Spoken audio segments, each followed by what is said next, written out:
للہ رب العالمین والصلاة والسلام علی سید الانبیاء والمرسلین اما بعد فاعوذ باللہ من الشیطان الرجیم بسم اللہ الرحمن الرحیم الصلاة والسلام علیک یا رسول اللہ وعلی آلک واصحابک یا حبیب اللہ الصلاة والسلام علیک یا نبی اللہ وعلی آلک واصحابک یا نور اللہ۔ مدنی چینل کے ناظرین، دارالفتاح اہل سنت کے براہ راست سلسلے میں آپ کو ایک مرتبہ پھر مرحبا کہتے ہیں، خوش آمدید کہتے ہیں۔ بدھ کی صبح ہمارا یہ ہونے والا سلسلہ بالخصوص یو ایس اے کینیڈا کے ناظرین کے لیے اور بالعموم پاکستان اور دنیا بھر کے ناظرین کے لیے پیش کیا جاتا ہے۔ ابتداءً درود پاک کی فضیلت سنتے ہیں۔ چنانچہ نبی رحمت شفیع امت صلی اللہ تعالی علیہ وآلہ وسلم نے ارشاد فرمایا، مجھ پر درود شریف پڑھو، اللہ تبارک و تعالی تم پر رحمت بھیجے گا۔ صلو علی الحبیب صلی اللہ تعالی علی محمد صلی اللہ علیہ وآلہ وسلم۔ ماہ شعبان المعظم کے آخری لمحات جاری ہیں اور عنقریب ماہ مبارک ماہ رمضان ہمارے پاس موجود ہوگا، بلکہ ممکن ہے کہ آج جو ہے وہ بعض ممالک کے اندر پہلا روزہ ہو۔ ہمارے ہاں آج جو ہے وہ 29 شعبان المعظم ہے، اور اگر آج چاند نظر آ گیا تو کل پہلا روزہ ہوگا، اور اگر چاند نظر نہ آیا 30 کا مہینہ شعبان کا ہوا تو پھر پہلا روزہ جمعۃ المبارک کے دن ہوگا۔ آج کا ہمارا موضوع ماہ رمضان کی مناسبت سے روزہ اور زکوٰۃ ہے۔ ماہ رمضان کے اندر یوں تو بہت ساری عبادات کی جاتی ہیں، لیکن بعض عبادات کا تعلق خاص طور پر اس ماہ مبارک کے ساتھ ہے، جیسا کہ روزہ۔ صدقہ و خیرات ویسے تو ہر ماہ کے اندر ہی دیا جاتا ہے، لیکن بہرحال ماہ رمضان کے اندر صدقہ و خیرات کی طرف لوگوں کی رغبت بھی ہوتی ہے، اور نفل کا ثواب فرض کے برابر اور فرض کا ثواب 70 فرض کے برابر جو ہے وہ دیا جاتا ہے، تو یوں لوگ نیکیاں بھی کرتے ہیں۔ یوں ہی ایک بہت ہی مبارک عبادت تلاوت قرآن مجید کہ جس سے مسلمان عموماً غافل ہوتے ہیں یا کم پڑھتے ہیں۔ ماہ رمضان چونکہ ماہ قرآن بھی ہے کہ اسی مہینے کے اندر قرآن نازل ہوا کہ اللہ نے فرمایا شہر رمضان الذی انزل فیہ القرآن، کہ ماہ رمضان میں قرآن نازل کیا گیا، تو اسی مناسبت سے مسلمان بکثرت تلاوت قرآن کریم بھی کرتے ہیں۔ تراویح اس ماہ مبارک کی خاص عبادت ہے، اعتکاف اس ماہ مبارک کی خاص عبادت ہے۔ آئیے آج ہم ابتداءً روزے سے متعلق چند ایمانی فوائد پر بات کرتے ہیں کہ روزہ رکھنے سے انسان کو وہ کون سے ایمانی فوائد حاصل ہوتے ہیں کہ جن کو اگر پیش نظر رکھے تو اس طرف توجہ بھی زیادہ ہو، روزہ رکھنے میں لذت اور روحانیت اور ایک ایمان کی چاشنی بھی ہمیں نصیب ہو، اور پھر یہ جو چیزیں روزے کی بدولت ہمیں حاصل ہو رہی ہیں، بقیہ 11 مہینے بھی اپنی بقیہ زندگی کے اندر بھی ان چیزوں کا ہم چھوڑیں نہیں، بلکہ ان کو اپنے ساتھ ہی رکھ کر اپنی زندگی گزارنے کی کوشش کریں۔ چنانچہ علماء فرماتے ہیں کہ روزے کے ایمانی فوائد میں سے یہ فوائد بھی ہیں۔ نمبر 1 صبر، نمبر 2 شکر، نمبر 3 رضا تسلیم، یعنی رب کی رضا پر راضی ہونا، اپنے آپ کو رب کے سپرد کر دینا، نمبر 4 تقوی، نمبر 5 اخلاص،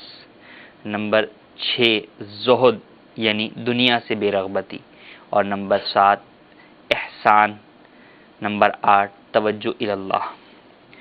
روزہ اور صبر، یہ تو ایک واضح سی بات ہے کہ روزے کے ذریعے سے انسان کو صبر جیسی نعمت حاصل ہوتی ہے، اور بڑی ہی پیاری بات ارشاد فرمائی کہ صبر وہ چیز ہے کہ دنیا میں جو بھی چیز کامل نظر آتی ہے اس کی بیک کے اوپر صبر ہے۔ بڑی پیاری ہی بات مثال جو ہے وہ بیان کی گئی کہ جیسا کہ پھلوں کو دیکھ لیجئے کہ اگر وہ شاخوں پر صبر نہ کریں اور وقت سے پہلے گر جائیں تو کھٹے رہ جاتے ہیں، جب وہ صبر کرتے ہیں ایک اپنی مخصوص وقت شاخوں پر گزار دیتے ہیں تو میٹھے ہو جاتے ہیں، تو صبر کا پھل میٹھا ہوتا ہے۔ اسی پھر فرمایا کہ صبر کی بھی پھر 3 طرح کی قسمیں ہیں۔ نمبر 1 تکالیف پر صبر، نمبر 2 عبادات پر صبر، اور نمبر 3 گناہوں کے چھوڑنے پر صبر۔ روزہ وہ عبادت ہے کہ اس کے اندر یہ تینوں طرح کا صبر ہی پایا جاتا ہے۔ تکلیف، بھوک پیاس کی تکلیف کے اوپر بندہ صبر کرتا ہے۔ روزہ چونکہ عبادت ہے تو عبادت کے اندر جو بندہ ایک باؤنڈ ہو جاتا ہے، تو اس میں جو اس کو صبر کرنا پڑتا ہے، روزے کے اندر یہ صبر بھی پایا جاتا ہے، اور یوں ہی روزے کے اندر گناہوں کے چھوڑنے کے اوپر بھی صبر پایا جاتا ہے۔ ایک تو ہے عام طور پر ہر قسم کے ہی گناہ سے مسلمان کا بچنا ضروری ہے، روزے کے اندر وہ بھی زیادہ پایا جاتا ہے کہ ایک روزہ دار جو ہے جب وہ اللہ کی حلال کردہ چیزوں سے رک جاتا ہے رب کے کہنے پر، جو کہ عام دنوں میں حلال تھیں اب حرام ہیں، یعنی ٹیمپریری وہ حلال جو حرام ہوئی ہیں، ٹیمپریری ٹائم کے لیے حرام ہوئی ہیں، جب بندہ ان سے رک جاتا ہے تو وہ چیزیں جو پرماننٹ طور پر حرام ہیں، ہر وقت، ہر مہینے، ہر وقت اور ہر لمحے کے اندر حرام ہیں، تو ان سے انسان جو ہے وہ کیوں نہ رک سکے گا۔ تو روزے کے اندر گویا کہ انسان کو گناہوں کے چھوڑنے پر جو ایک صبر کی طاقت ہوتی ہے وہ حاصل ہوتی ہے، اور روزہ ان تینوں طرح کے صبر کے انسان کو موقع دیتا ہے۔ اور صبر کی تو کیا بات ہے کہ اللہ تبارک و تعالیٰ قرآن مجید میں ارشاد فرماتا ہے انما یوفی الصابرون اجرہم بغیر حساب، کہ صابروں کو ان کا ثواب بلا حساب دیا جائے گا۔ اسی لیے تو روزے کے بارے میں فرمایا گیا کہ الصوم لی وانا اجزی بہ یا وانا اجزا بہ، کہ روزہ میرے لیے ہے اور میں ہی اس کی جزا ہوں۔ تو اندازہ کیجئے کہ ماہ مبارک میں ہم روزہ رکھ کر صبر جیسی چیز کو حاصل کرتے ہیں، لیکن ایک صبر حاصل ہونا کہ اس سے یہ پتہ چلا کہ ہم صبر کر سکتے ہیں۔ روزے کے اندر اگر ہم صبح صادق سے لے کر غروب آفتاب تک صبر کر رہے ہیں، اس کا مطلب صبر کا مادہ ہم میں موجود ہے۔ اب ہمیں اس مادے کو مزید اپنی زندگی میں پروان چڑھانے کی ضرورت ہے کہ ہم اور دیگر مواقع کے اوپر بھی صبر کریں۔ ہم روزے کے اندر بہت ساری چیزوں پر تو صبر کر رہے ہوتے ہیں، لیکن غصہ آ جائے تو کسی کو جو ہے وہ سنا بھی دیتے ہیں، یہ بھی صبر کا موقع ہے، یہاں صبر کیجیے۔ کسی نے آپ کو تکلیف پہنچا دی، آپ صبر کیجیے۔ اور دنیا کی بقیہ زندگی کے اندر بھی ہم یہ دیکھیں، حالات تنگ ہو، معاملات جو ہے وہ پریشان کن ہوں، تکالیف اور آزمائشیں ہوں، بیماریاں ہوں، صبر کا دامن ہاتھ سے نہ چھوٹنے پائے۔ تو نیت کیجئے کہ اس دفعہ جو ہمیں روزے کی برکت حاصل ہوگی صبر کی صورت میں، اس کو اپنی پوری زندگی بھی ہم سنبھال کر رکھیں گے، اس کو اپنے دامن سے جانے نہیں دیں گے۔ اور دوسرا، صبر اور صبر کے مقابلے میں آتا ہے شکر، کہ روزے کے ذریعے سے انسان کو شکر کی ایمانی وصف بھی شکر کا حاصل ہوتا ہے۔ کس طرح؟ اس طرح کہ جب بندہ پورے دن روزے دار رہتا ہے، صبر کرتا ہے، اور افطار کے وقت جب اسے کھانے کو ملتا ہے تو وہ اللہ تبارک و تعالی کی نعمتوں کا شکر ادا کرتا ہے کہ یا رب تو نے جو ہے وہ اتنا ٹائم جو ہے وہ مجھے پابند کیا، میں اس کے اوپر تیرے حکم پر عمل کرتا رہا، لیکن اب جب تو نے اجازت دی تو تیرا شکر ہے، تیرا شکریہ ادا کرتا ہوں کہ تو نے مجھے کھانے کی اجازت دی ہے۔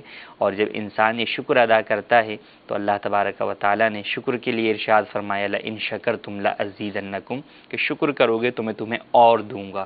اور یہی وجہ ہے کہ ہم دیکھتے ہیں کہ مسلمان جب صبر و شکر کا دامن ماہ رمضان میں تھامے رہتے ہیں تو اللہ تبارک و تعالیٰ کی جانب سے ماہ رمضان کے اندر برکتیں بھی نصیب ہوتی ہیں، رزق کے اندر وسعت بھی ہوتی ہے، چھوٹا ہو یا بڑا، امیر ہو یا غریب، بہرحال ہر سطح پر اپنے اپنے حساب سے اس سے کوئی انکار نہیں کیا جا سکتا کہ ماہ رمضان میں برکت نہیں ہوتی یا وسعت رزق نہیں ہوتی، یہ اللہ تبارک و تعالیٰ کا احسان ہے۔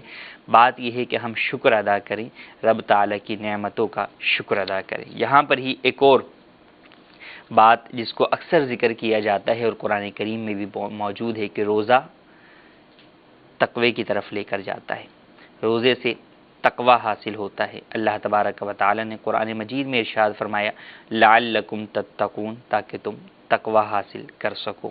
اور کیوں نہ ہو کہ ان اللہ یحب المتقین، کہ اللہ تبارک و تعالی متقین کو، تقوی والوں کو پسند کرتا ہے۔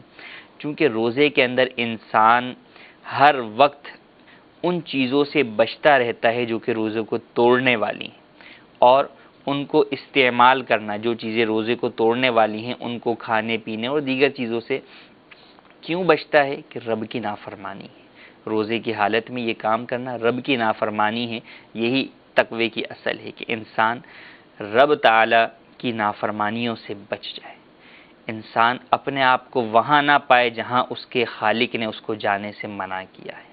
وہ کام کرتا ہوا نہ پائے اپنے آپ کو کہ جس کام کے کرنے سے اس کے خالق و مالک نے منع کیا ہے۔ روزہ یہ تقوی کا درس دیتا ہے کہ روزے کے اندر انسان اپنے آپ کو ان تمام چیزوں سے بچاتا ہے جو کہ اس کے خالق و مالک عز و جل نے جن چیزوں سے اسے منع کیا ہے۔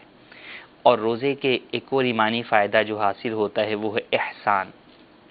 احسان کا معنی کیا ہے؟ احسان یہ ہے کہ ان تعبد اللہ کانک تراہ فإن لم تکن تراہ فإنہ یراک، کہ احسان یہ ہے کہ تم رب کی عبادت اس طرح کرو کہ گویا تم رب کو دیکھ رہے ہو، اور اگر یہ نہ کر سکو تو اس بات پہ تو یقین رکھو کہ تمہارا رب تمہیں دیکھ رہا ہے۔ روزے کے اندر یہ وصف، ویسے تو ہر عبادت میں یہ وصف ہونا چاہیے، لیکن بہرحال روزے کے اندر یہ وصف بڑا اعلیٰ طریقے سے موجود ہوتا ہے کہ انسان کہیں بھی ہو، بند کمرے میں بھی ہو، وہ یہ دیکھ رہا ہوتا ہے، وہ روزہ شکن چیزوں سے یوں بچ رہا ہوتا ہے کہ میرا رب مجھے دیکھ رہا ہے، اللہ تبارک و تعالی مجھے دیکھ رہا ہے، لہٰذا مجھے یہ روزہ والی، حالانکہ اور کوئی نہ دیکھ رہا ہو، گھر میں اکیلا ہو اور کسی جگہ ہو، پانی نہیں پیتا، کس خوف سے؟ رب مجھے دیکھ رہا ہے۔ تو یہ مقام پایا جاتا ہے روزے میں احسان کا کہ انسان روزے جیسی عبادت اس طرح ادا کرتا ہے کہ گویا کہ رب مجھے دیکھ رہا ہے، تو وہ رب کے اس تصور کو اپنے ذہن میں رکھتے ہوئے، رب تعالیٰ کے دیکھنے کے تصور کو اپنے ذہن میں رکھتے ہوئے بندہ ہر قسم کی روزہ شکن چیز سے بچتا ہے۔ اب اسی تصور کو ہمیں اپنی بقیہ زندگی میں، بقیہ 11 مہینوں میں بھی قائم رکھنا ضروری ہے کہ ہم ہر عبادت کرتے ہوئے ذرا یہ سوچیں کہ میرا رب مجھے دیکھے، زندگی گزارتے ہوئے ہم یہ سوچیں کہ میرا رب مجھے دیکھ رہا ہے، مجھے یہ کام نہیں کرنا چاہیے کیونکہ اس کام سے میرے رب نے منع کیا ہے۔ اور روزے کا ایک اور ایمانی فائدہ ہے ذکر اللہ، کہ انسان جب بھی روزہ شکن چیز کی طرف ہاتھ بڑھاتا ہے اسے یاد آ جاتا ہے کہ میرے رب نے اس چیز سے منع کیا ہے، گویا کہ رب کا ذکر جو ہے وہ اس کے دل میں موجود رہتا ہے، باقی رہتا ہے۔ تو یہ گویا کہ روزے کے ذریعے سے انسان کو ذکر خفی، یعنی جو دل کا جو ذکر ہوتا ہے اس کی جو ہے وہ نعمت حاصل ہوتی ہے کہ رب کے حکم کی یاد آتی رہتی ہے۔ جب حکم کی یاد آئے گی تو رب کی بھی یاد آئے گی، اور رب کے حکم کی یاد آتی رہتی ہے جس کے ذریعے سے انسان جو ہے وہ روزہ شکن چیزوں سے بچتا رہتا ہے۔ اور پھر فرمایا کہ روزے سے اخلاص نصیب ہوتا ہے۔ اخلاص یہ کہ بندہ کام فقط اللہ کے لیے کرے۔ روزہ وہ عبادت ہے، نماز پڑھ رہے ہیں تو اس کے اندر ریاکاری کا اندیشہ موجود ہے۔ روزہ وہ عبادت ہے جب تک آپ کسی کو بتائیں گے نہیں، کسی کو ظاہر نہیں ہوگا کہ آپ نے روزہ رکھا ہوا ہے، تو گویا روزے کے اندر اخلاص کا اعلیٰ مقام جو ہے وہ پایا جاتا ہے کہ روزے کی عبادت ظاہر ہی نہیں ہوتی بغیر ظاہر کیے۔ تو روزہ انسان کو اخلاص کا بھی ایمانی فائدہ دیتا ہے۔ اور فرمایا کہ روزہ زہد، دنیا سے بے رغبتی سکھاتا ہے کہ جب انسان دنیا کے اندر لذات دنیا کو چھوڑ دیتا ہے، ایک مخصوص وقت کے لیے چھوڑ دیتا ہے، تو یہی چیز اس کو درس دیتی ہے کہ بقیہ زندگی کے اندر بھی لذات دنیا کو ترک کر کے اللہ تبارک و تعالیٰ کی طرف بڑھو اور رب تعالیٰ کی شکر ادا کرو، اس کی عبادت کرو۔ اور فرمایا کہ روزہ انسان کو موت کی بھی یاد دلاتا ہے، کیونکہ جس طرح آج اس نے دن بھر کے اندر دنیا کی لذتوں کو چھوڑ دیا ہے، اسی طریقے سے ایک دن موت کا بھی آئے گا کہ دنیا کی تمام ان لذتوں کو چھوڑ کر جو ہے وہ موت کے ساتھ جو ہے وہ آخرت کی طرف جو ہے وہ جانے والا ہوگا۔ تو آج بندہ یاد کرے اپنے آپ کو کہ آج تو ایک مخصوص وقت کے لیے مجھ سے جو ہے وہ یہ دنیا کی لذتیں چھوٹ رہی ہیں، لیکن وہ وقت آئے گا اور یہ آج کی چھوڑی ہوئی لذتیں ہی اس وہ دن کہ جو دن موت کا دن ہے اس دن ہمیں کامیابی دلانے والا ہوگا۔ تو کیوں نہ آج سے ہی ہم یہ بھی نیت کر لیں کہ بقیہ زندگی میں روزے کے علاوہ بھی بقیہ زندگی کے اندر لذات دنیا کو جو ہے وہ ترک کریں گے اور اللہ تبارک و تعالیٰ اور اس کے حبیب علیہ الصلاۃ والسلام کے احکامات پر عمل کریں گے۔ یہ تھے چند روزے کے ایمانی فوائد کے، ان کے ذریعے سے ہم اپنے دین کو، اپنے ایمان کو مزید مضبوط کر سکتے ہیں اور اپنی بقیہ زندگی بھی ہم انہی خطوط کے اوپر چلتے ہوئے گزاریں گے تو انشاءاللہ عزوجل بیش بہا فائدے حاصل ہوں گے۔ روزے کے تو بہرحال بہت سارے فوائد ہیں، ایمانی فوائد بھی ہیں، روحانی فوائد بھی ہیں، جسمانی فوائد بھی ہیں۔ کسی نے کیا ہی بڑی پیاری بات کہی، فرمایا کہ کھانا بھی ایک عجیب چیز ہے کہ اس کے چھوڑنے میں بھی غذا ہے اور اس کے کھانے میں بھی غذا ہے۔ اس کے کھانے میں تو جسم کی غذا ہے اور اس کے چھوڑنے میں روح کی غذا ہے، کہ روزہ کے ذریعے سے انسان کی روح جو ہے وہ ترقی کرتی ہے، پرواز کرتی ہے، عروج کرتی ہے اور قرب الہی پانے کی طرف جاتی ہے۔ اللہ تبارک و تعالی ہمیں اس ماہ مبارک کا ادب و احترام کرنے اور ماہ مبارک میں تمام روزے رکھنے، تمام دیگر عبادات کرنے اور زیادہ سے زیادہ عبادات کرنے اور اپنے رب کو راضی کرنے کی توفیق عطا فرمائے اور اس رمضان کو ہمارے لیے یادگار رمضان بنا دے۔ آئیے ہم آپ کی کچھ کالز بھی موضوع سے متعلق شامل سلسلہ کرتے ہیں۔ جی فرمائیے۔ السلام علیکم ورحمۃ اللہ وبرکاتہ۔ میرا نام محمد اویس اتاری ہے، ہالینڈ کے شہر دن ہاگ سے عرض کر رہا ہوں۔ میرا سوال ہے کہ زکوٰۃ کن پر فرض ہے، اس حوالے سے رہنمائی فرما دے، جزاک اللہ خیرہ۔ زکوٰۃ کن پر فرض ہے؟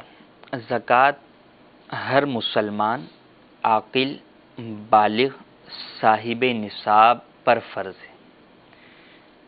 عاقل ہو، عقل مند ہو، بالغ ہو، نابالغ نہ ہو اور صاحب نصاب ہو۔ صاحب نصاب سے مراد یہ کہ اس کی ملکیت میں 7.5 تولہ سونا ہو یا 52.5 تولہ چاندی ہو یا 52.5 تولہ چاندی کی مالیت کے برابر حاجت اصلیہ سے زائد دیگر اموال نامی میں سے کوئی بھی ہو، پیسہ، کرنسی، مال تجارت، پرائز بانڈ وغیرہ، یہ صاحب نصاب ہے۔ تو اس پر زکوٰۃ لازم ہوگی۔ اب لازم کب ہوگی؟ سال پورا ہونے پر لازم ہوگی۔ اب وہ سال جب بھی پورا ہو، چاہے رمضان میں، چاہے شعبان میں، چاہے شوال میں، چاہے محرم کے اندر۔ اور زکوٰۃ 2.5% جو ہے وہ لازم ہوتی ہے۔ تو زکوٰۃ لازم ان افراد پر ہوتی ہے، اس بات کو سامنے رکھا جائے۔ اب وہ جو پیسے ہیں یا جو بھی مال ہے حاجت اصلیہ سے زائد ہوں گے اور نصاب کی مقدار میں ہوں گے، سال گزرے گا تو زکوٰۃ لازم ہوگی۔ جی مزید کون؟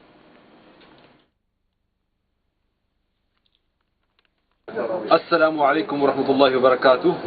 میرا نام کاشف علی اتاری ہے، ہالینڈ کے شہر دن ہاگ سے عرض کر رہا ہوں، زکوٰۃ کو ظلم کہنا کیسا ہے؟ زکوٰۃ کو ظلم کہنا کفر ہے۔ زکوٰۃ تو اللہ تبارک و تعالیٰ کا ہم پر ایک فرض ہے اور اس کو ظلم سمجھنا بھی جو ہے وہ نادانی ہے۔ اولاً تو حکم بتا دیا کہ یہ تو کفر ہے، کہ رب تعالیٰ کے جو ہے وہ حکم کو ظلم کہنا، یہ جو ہے وہ کتنی بے باکی اور جو ہے وہ جرت کی بات ہے۔ تو یہ بھی کفر ہے اور نادانی اس چیز کی طرف دیکھیے کہ آپ زکوٰۃ میں کون سا اپنا مال دے رہے ہیں۔ اللہ نے خود فرما دیا وَمِمَّا رَزَقْنَاهُمْ يُنْفِقُونَ، کہ جو ہم نے دیا انہیں اس میں سے وہ خرچ کرتے ہیں۔ تو ہمارا تو کچھ ہے ہی نہیں، رب کا دیا ہوا رب کی راہ میں خرچ کر رہے ہیں، تو اب پیچھے چیز بچی ہی کیا؟ آپ تو اپنا مال ہی نہیں دے رہے، رب نے جو ہے وہ مال دیا تھا وہی خرچ کرنے کا حکم دے رہا ہے۔ ہو سکتا ہے کہ یہاں پر کسی کے ذہن میں آئے کہ جناب ہم نے مال جو ہے وہ محنت کر کے کمایا، اپنے جسم، خون پسینہ جو ہے وہ لگایا۔ آپ کا جسم بھی تو آپ کا نہیں، وہ بھی رب کا دیا ہوا ہے، سانسیں وہ بھی آپ کی نہیں، ہمت، قوت، طاقت وہ بھی آپ کا نہیں، سب کچھ دیا ہوا ہی انسان کو رب کا ہے۔ تو جب وہی خالق ہے، وہی مالک ہے، تو اب اگر وہ جو ہے وہ کہے کہ میں نے جو مال دیا ہے اس میں سے خرچ کرو، تو اسے اپنے اوپر جو ہے وہ گراں تصور کرنا، یہ کس قدر نادانی کی بات ہے۔ یہ تو ایسے ہی ہو گیا کہ آپ جو ہے مثال کے طور پہ بکری پالیں اور اس کو جو ہے وہ دانہ بھی دیں اور اس کو سب کچھ بھی کریں، اور اب آپ دودھ نکالیں بکری کا ہے کہ میرا دودھ نکال کے تم جو ہے وہ ظلم کر رہے ہو، میں دودھ دینے کا جو مجھ سے تقاضا ہے یہ جو ہے وہ ظلم کا تقاضا ہے۔ تو بلا تمثیل و تشبیہ ایک سمجھانے کے لیے عرض کر رہا ہوں کہ ہمارا جانور جو ہماری ملکیت ہوتا ہے، تو اگر ہم اس سے کوئی چیز جو ہے وہ مانگتے ہیں، تو اگر وہ تو ہم اپنے فائدے کے لیے مانگتے ہیں، اس کے باوجود اسے کوئی بھی ظلم نہیں کہے گا۔ تو یہاں تو اللہ تبارک و تعالیٰ اپنے لیے نہیں مانگ رہا کیونکہ وہ تو بے نیاز ہے، وہ تو ہمارے دیے ہوئے مال میں سے ہی ہمیں خرچ کرنے کا جو ہے وہ کہہ رہا ہے۔ کس کے اوپر؟ اللہ کے دیگر بندوں کے اوپر جو غریب ہیں، مسکین ہیں، حاجت مند ہیں، ان پر خرچ کرنے کا کہہ رہا ہے۔ تو یہاں تو رب تعالیٰ اپنے لیے بھی نہیں مانگ رہا کیونکہ وہ تو بے نیاز ہے، بلکہ دیگر بندوں کو جو ہے وہ دینے کا حکم دے رہا ہے، راہ خدا میں دینے کا حکم دے رہا ہے، اور پھر نہ صرف حکم دے رہا ہے بلکہ اس کی جزا بھی دے رہا ہے کہ اللہ تبارک تعالیٰ جزا کے اندر، بدلے کے اندر جنت دے رہا ہے، مال و رزق کے اندر برکتیں اور وسعتیں دے رہا ہے۔ تو اس کو ظلم سمجھنا یا اس کو اپنے اوپر گراں سمجھنا، یہ ایک جو ہے وہ بہت ہی زیادہ جو ہے وہ ایک بے وقوفی والی بات ہے جس سے ہر مسلمان کو جو ہے وہ بچنا ضروری ہے۔ جی مزید کال۔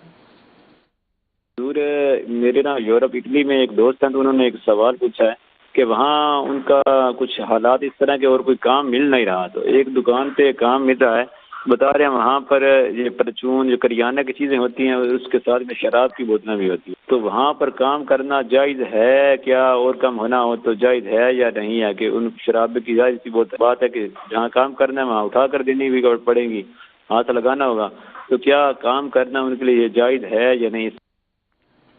جی مزید کال۔ میرا سوال یہ ہے کہ میری سپورٹس اینڈ گارمنٹس کی شاپ ہے، کیا یہ کاروبار کرنا جائز ہے یا ناجائز ہے؟ پلیز رہنمائی فرما دیجیے۔ جی مزید کال۔ سر آپ سے گزارش یہ ہے، پوچھنا یہ تھا کہ میں نے کچھ عرصہ پہلے جو ہے 2 مرلے کا کنسٹرکٹڈ گھر لیا تھا اس نیت سے کہ وہاں پہ رہائش کریں گے، لیکن وہ اس وقت اتنا آباد کوئی خاص علاقہ نہیں تھا، اس وجہ سے میں نے اسے رینٹ پہ ہے دیا ہوا، اور ادھر سے جو اماؤنٹ مجھے رینٹ کی آتی ہے اس میں تھوڑے سے پیسے اور ڈال کے میں خود آگے ایک ایسی جگہ پہ رینٹ پہ رہ رہا ہوں جہاں سے میرے بچوں کو اسکول آنے جانے میں آسانی ہوتی ہے۔ تو آپ سے گزارش یہ ہے، پوچھنا یہ تھا کہ کیا میں اس اماؤنٹ جو مجھے آ رہی ہے اس کے اوپر مجھے زکوٰۃ ادا کرنی ہے یا نہیں؟ دیکھیں، پہلا سوال ہمارا شراب کی دکان پر کام کرنا، اگرچہ پوری دکان شراب کی نہیں ہے لیکن اس میں کچھ پورشن جو ہے وہ شراب کا ہے، یا ویسے شراب جو ہے وہاں پر بیچی جاتی ہے۔ یہ یورپ کے اندر کام کرنے والے کئی مسلمانوں کے ساتھ یہ معاملہ درپیش آتا ہے۔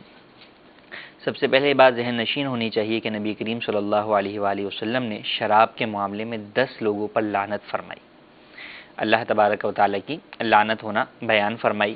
اس کے اندر شراب اٹھانے والا بھی ہے کہ جس نے شراب اٹھائی اس پر بھی لعنت ہے۔ تو اب یہ اسی طرح خریدنے والے پر، بیچنے والے پر، تو یہاں پر بیچنا پایا جاتا ہے یا اٹھا کر لانا یا اٹھا کر شیلف کے اندر رکھنا جو ہے وہ پایا جاتا ہے، تو مسلمان کے لیے ایسا کام کرنا جائز نہیں ہے۔ تو اگر تو یہ طے کر سکتا ہے کہ جناب میں کوئی بڑا ڈپارٹمنٹل اسٹور ہے اور اس کے اندر معلوم ہے کہ ایک الگ پورشن جو ہے وہ الکوہل کا ہے اور یہ اس الکوہل والے پورشن میں کام نہیں کرے گا، اس کو جو ہے وہ دیگر جائز امور والے پورشن کے اندر کام کرنے کے لیے دیا جاتا ہے تو ٹھیک ہے، لیکن اگر اس کو بھی شراب اٹھانی پڑے گی، رکھنی پڑے گی، کسٹمر کو دینی پڑے گی، یا جو ہے وہ جب مال آئے گا تو اس کو جو ہے وہ لوڈ ان لوڈ کرنا پڑے گا، تو پھر بہرحال اس کے لیے ایسی نوکری کرنا ہرگز جائز نہیں ہوگا۔ کوئی اور جائز جو ہے وہ ذریعہ روزگار حاصل کریں، اللہ تبارک و تعالیٰ سے دعا بھی کریں، ہم بھی دعا گو ہیں آپ کے دوست کے لیے کہ اللہ تبارک و تعالیٰ اسے حلال روزی عطا فرمائے۔ دوسرا سوال، اسپورٹس اور گارمنٹس کا کاروبار ہے تو کیا یہ جائز ہے یا نہیں ہے؟ لہو و لعب کی اشیاء کا کاروبار کی شرعاً اجازت نہیں ہے، اور اسپورٹس کے اندر کئی چیزیں اسی طرح کی جو ہے وہ آ جاتی ہیں، اور گارمنٹس کے اندر بھی اگر مراد ان کی اسپورٹس گارمنٹس سے ہی ہے تو اسپورٹ گارمنٹ کے اندر بہت سارے کپڑے وہ ہوتے ہیں جو کہ فاسقانہ وضع پر ہوتے ہیں کہ جن کے پہننے کی صورت کے اندر ستر بھی نظر آ رہا ہوتا ہے، تو ایسے کپڑے پہننا جبکہ پتہ ہے سامنے خریدار جو ہے وہ جس کام کے لیے پہن رہا ہے وہ ناجائز ہی ہے کہ لوگوں کے سامنے یہ اسی لباس میں آئے گا، تو یہاں پر بھی گناہ پر تعاون اور مدد کی وجہ سے اسے کپڑے بیچنے کی اجازت نہیں ہوگی۔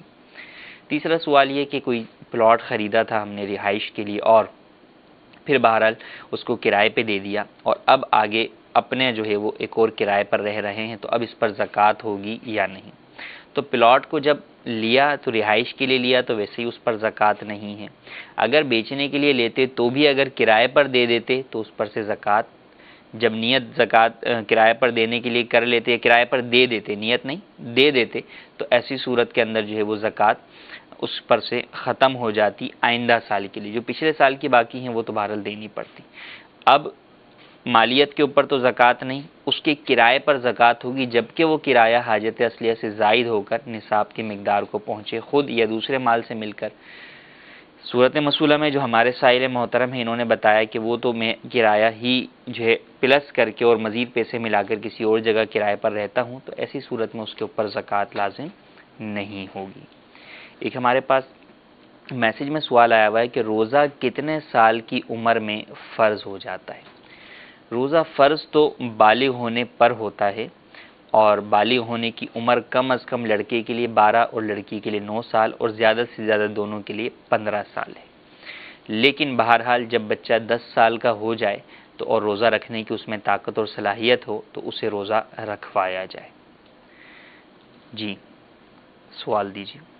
جی میرا سوال یہ تھا کہ تراویح کی نماز کی نیت کا طریقہ بتا دیں، جزاکم اللہ خیرا۔ جی مزید سوال۔ اہل سنت کے ایک سوال ہے کہ رمضان کے مہینے میں عورتیں جماعت کی صورت میں تراویحیں پڑھ سکتی ہیں اور نماز جمعہ جماعت کی صورت میں ادا کر سکتے ہیں کہ نہیں؟ پلیز رہنمائی فرما دیجیے۔ جی مزید کال۔ شوکت حسین عطاری عرض کر رہا ہوں ملتان شریف قادر پور راما سے۔ دارالافتاء اہل سنت کے اس پیارے پیارے سلسلے میں میرا مفتی صاحب سے یہ سوال ہے کہ میرا ایک دوست ہے، اس کے پاس ہے 12 تولے سونا، چاندی نہیں ہے اس کے پاس، میں نے معلومات کی ہے، صرف 12 تولے سونا ہے اور کچھ تھوڑے بہت پیسے بھی ہیں، تو آپ یہ ارشاد فرمائیں کہ اس پر کتنی زکوٰۃ بنے گی؟ جزاک اللہ خیرہ۔ جی، پہلا سوال یہ کہ تراویح کی نیت کیا ہے؟ تراویح کی نیت یوں کر لیجئے کہ میں 2 رکعت نماز سنت تراویح میں نیت کرتا ہوں، 2 رکعت نماز سنت تراویح واسطے اللہ تبارک و تعالیٰ کے، منہ میرا کعبہ شریف کی طرف، پیچھے اس امام کے اللہ اکبر۔ اگر امام کے پیچھے پڑھ رہے ہیں تو پیچھے اس امام کے کہیں، ورنہ مطلقاً جو ہے وہ ان الفاظ کے بغیر کہہ لیں، تو یوں تراویح کی نیت ہر 2 رکعت کے اوپر کرتے رہیں تو انشاءاللہ عز و جل تراویح کی اس نیت کے ساتھ، اور یہ جو الفاظ کہے جاتے ہیں اس کے لیے، ورنہ فقط دل میں بھی اگر ارادہ ہے کہ تراویح جو ہے وہ پڑھ رہا ہوں تو نیت دل کے ارادے کو ہی کہتے ہیں۔ دوسرا ہمارا سوال یہ کہ عورتیں تراویح جماعت کے ساتھ پڑھ سکتی ہیں یا نہیں، اور جمعہ وغیرہ جماعت کے ساتھ پڑھ سکتی ہیں یا نہیں۔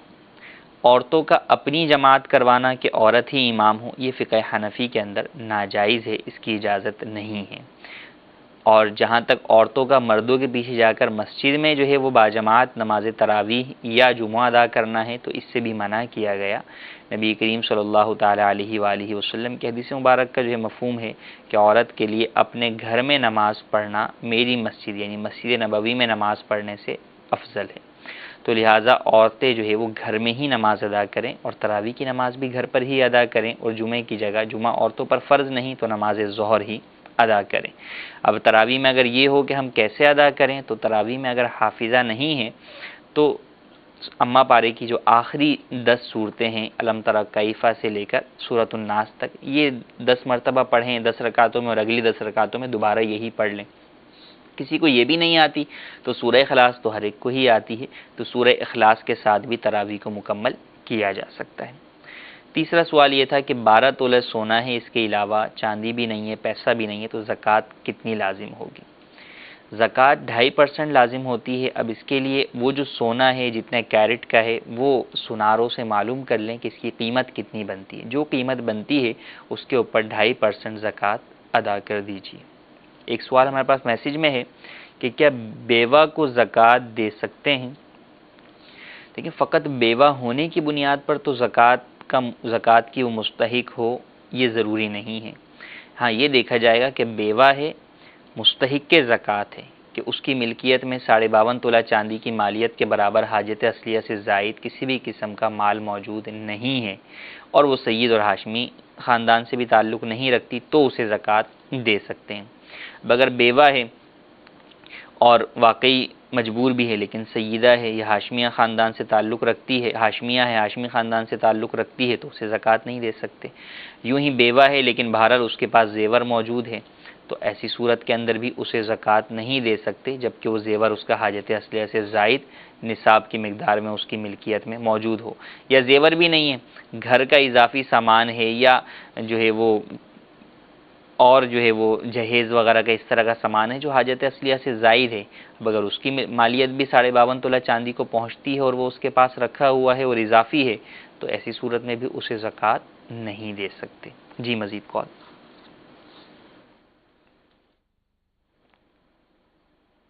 مفتی صاحب، میرا آپ کی بارگاہ میں یہ سوال ہے کہ کچھ لوگ کہتے ہیں کہ آپ نے روزہ رکھا ہے اور نماز تراویح نہیں پڑھی نا تو آپ کا روزہ نہیں ہے، کیا واقعی ایسا ہے، یا ہمیں روزے کا ثواب ملے گا تراویح اور نماز کا ثواب نہیں ملے گا، یا لازم ہے یا نہ بھی پڑھ؟ جی مزید کال۔ تہجد کی نماز کا ٹائم کیا ہے؟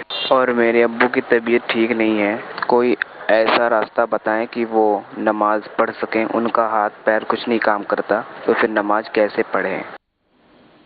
جی مزید کال۔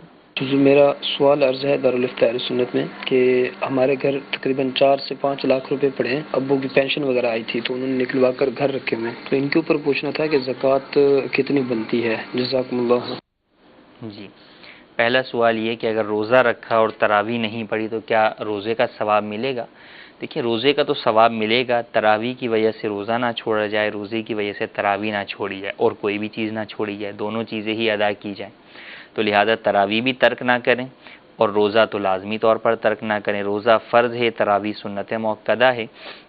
تو جو بعض لوگ یوں کہتے ہیں کہ بھئی جب تم جو ہے وہ تراویح نہیں پڑھ رہے تو تمہارے روزے کا کیا فائدہ، یا اگر کوئی روزہ نہیں رکھ رہا تو اسے تراویح سے بھی منع کر دیتے ہیں، بھئی تم نے روزہ ہی نہیں رکھا تو تم تراویح پڑھنے کے لیے کیوں مسجد کے اندر آئے ہو، یا تراویح پڑھنے کا تمہیں فائدہ ہی کیا ہے؟ اس طرح کہنا بالکل غلط ہے۔ عبادت جتنی بھی کی جائے بہرحال وہ محمود ہی ہے، تعریف کے قابل ہی ہے۔ ہاں، اس کو یہ سمجھایا جائے گا کہ جو عبادت آپ چھوڑ رہے ہیں وہ غلط کر رہے ہیں، لہٰذا وہ بھی کیجیے۔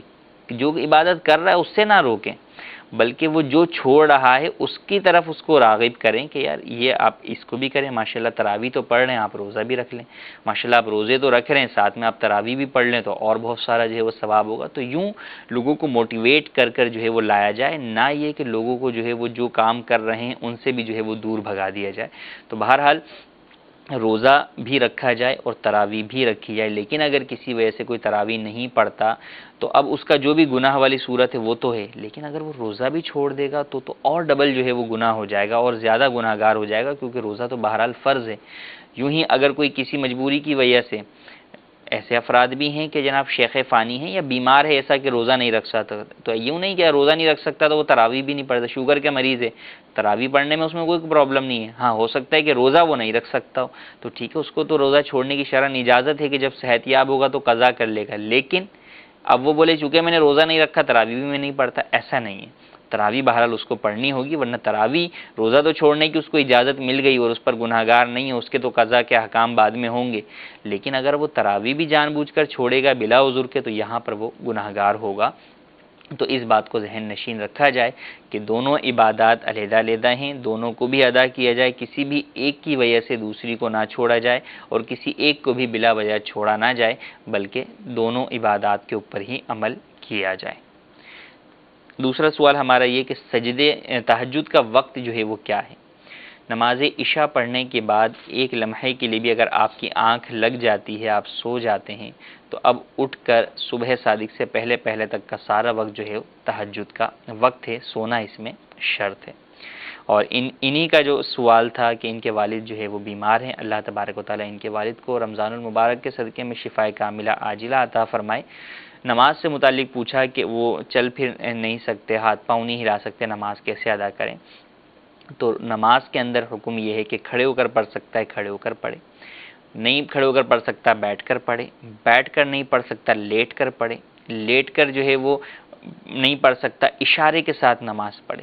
تو جو کیفیت جس طرح ممکن ہے اس طریقے سے ادا کریں، اگر بیٹھ نہیں سکتے تو لیٹے لیٹے ہی انہیں جو ہے وہ نماز ادا کرنے کا طریقہ جو ہے بتا دیا جائے، سمجھا دیا جائے اور اشارے کے ساتھ نماز کی ادائیگی کا انہیں چیز سمجھا دی جائے۔